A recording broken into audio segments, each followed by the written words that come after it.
এবং হচ্ছে সুবিধাজনক ফল আসে যে জেলে লিবিয়ার জেলে আটকা পড়ে আছে যারা বিদেশে যাবে এবং সচেতন ইউনিয়ন এবং ব্র্যাকের যৌথ অর্থায়নে কিভাবে সচেতনতা বৃদ্ধি করছি এগুলো নিয়ে আমরা কি সুবিধা পেতে পারি এগুলো আমরা কথা বলবো। এখন সবার পরিচয় জানতে পারছি প্রথমে আমার পরিচয় দিলাম। এখন আমি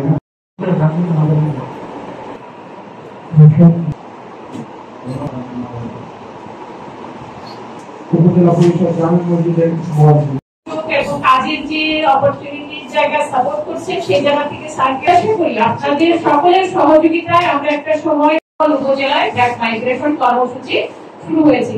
এখানে মূলত যে বিদেশ ফেরত ব্যক্তিদেরকে রিইন্টিগ্রেশন আমরা জানি ইতিমধ্যে আমাদের মাইগ্রেশন কর্মসূচির যে কোঅর্ডিনেটর জয়দা বলেছেন যে মাদারীপুর এবং আপনারাও জানেন যে মাদারীপুর একটি মাইগ্রেন্ট প্রোন এরিয়া এবং এখান থেকে প্রচুর মানুষ যেটা হলো যে যদি আমরা বলতে চাই যে লিগাল ওয়ে ছাড়াই যাচ্ছে, ইলিগাল ওয়েতে বিদেশে যাচ্ছে এবং প্রচুর ফেরত আসে।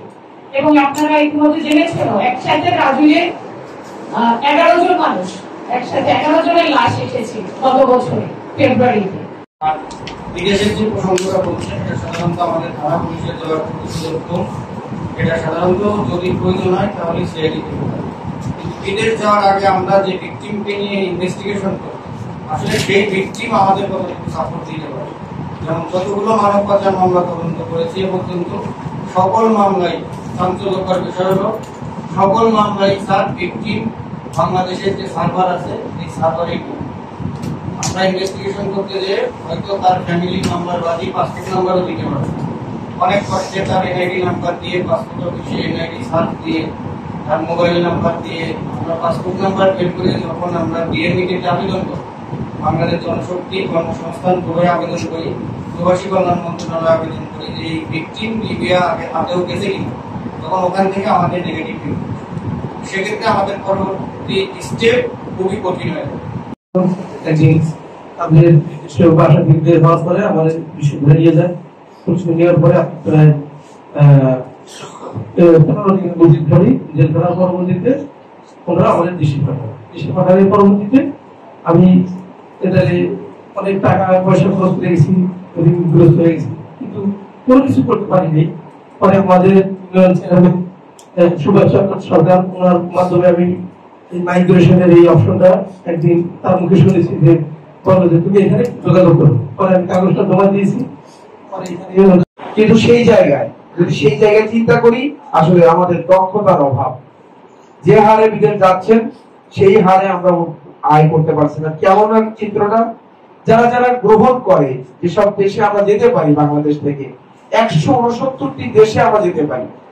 বাংলাদেশ সরকার অনুমোদন দিয়ে রেখেছেন 169টি দেশ, যার মধ্যে ইউএসএ, জার্মানি, রাশিয়া, অন্য দেশগুলো আলোচনা করলেও সবার মুখের সামনে আসবে কিন্তু সৌদি আরব।